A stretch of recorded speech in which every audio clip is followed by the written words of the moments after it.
The Elementary Teachers Federation of Ontario has passed a motion demanding all school boards across the province rename any schools after our first Prime Minister, Sir John A. Macdonald, because they say he committed genocide. I'm starting to begin to see parallels immediately to what's happening to Confederate monuments in the US. But for now, here was the teachers' rationale behind their decision. Quote, "In recognition of his central role as the architect of genocide against Indigenous peoples, the impact that this has on the relationship between Indigenous and non-Indigenous students, parents and educators, and the ways in which his namesake buildings can contribute to an unsafe space to learn and to work." Unquote. Look, here's the most frustrating part about this and this kind of statement from those Ontario teachers. It's not so much that they are wrong, and they are, and I will explain why in a minute. But these are supposed to be teachers, and teachers teach history.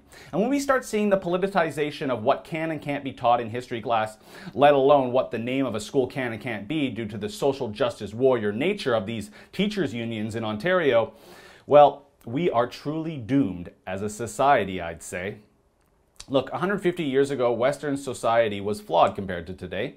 Canada, the US, the UK, Australia, we all have parts of our history that when we look back on, we know we're wrong morally.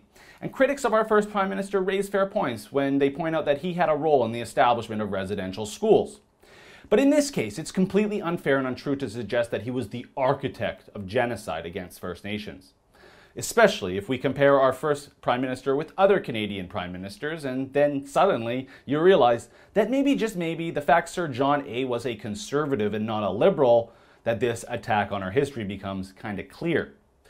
In a 2015 National Post article, Tristan Hopper brings up our first Prime Minister's history of dealing with First Nations, and I'll read from that article now. Quote, "As Don Smith noted in one of the few papers ever drafted on Macdonald's Aboriginal policy, the first Prime Minister was also somewhat progressive in his belief in Aboriginal title as something to be extinguished with treaties. Other politicians of that era reasoned that the natives had never owned the land in the first place, so it was free for the taking." Unquote. Interesting. Not exactly the architect of genocide Ontario teachers would have us believe. Now, the Don Smith that's referred to in that National Post article wrote a similar defense of Sir John A. in the Globe and Mail in 2014, titled, "Sir John A.'s Relationship with Aboriginals Needs a Closer Look." In the article, Smith describes the contrast in approach between the Prime Minister and the Liberals in opposition at the time. Quote, "Canada's first Prime Minister worked to give all those adult male Indians in central and eastern Canada who had the necessary property qualifications the federal franchise, without the loss of their Indian status. In fact, the Liberals had argued to diminish the Conservatives' modest outreach on rations to the Plains Indians in the early 1880s. Unquote. As I said, 150 years ago, nobody was perfect back then, but to demonize Sir John A. and not the racism from Liberals like Wilfrid Laurier is classic left-wing activism. You see, Laurier was Prime Minister when the Chinese head tax was being collected, but even worse, in my opinion, and far less publicized, was a 1911 order in council signed by Laurier's cabinet that would ban blacks from entering Canada for 1 year because, quote, "the Negro race is deemed unsuitable for the climate and requirements of Canada." Unquote.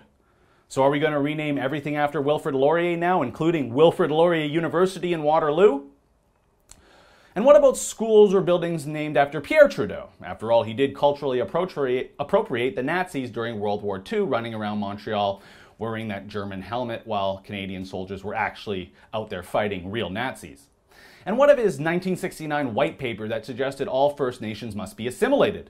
I guess we better rename all the federal government buildings and schools named after Pierre Trudeau too.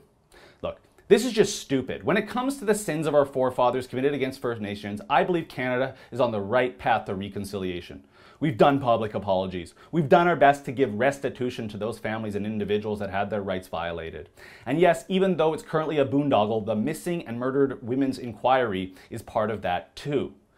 And that's what we need to focus on in Canadian society, helping people today, not virtue signaling like social justice warriors about the injustices of the past.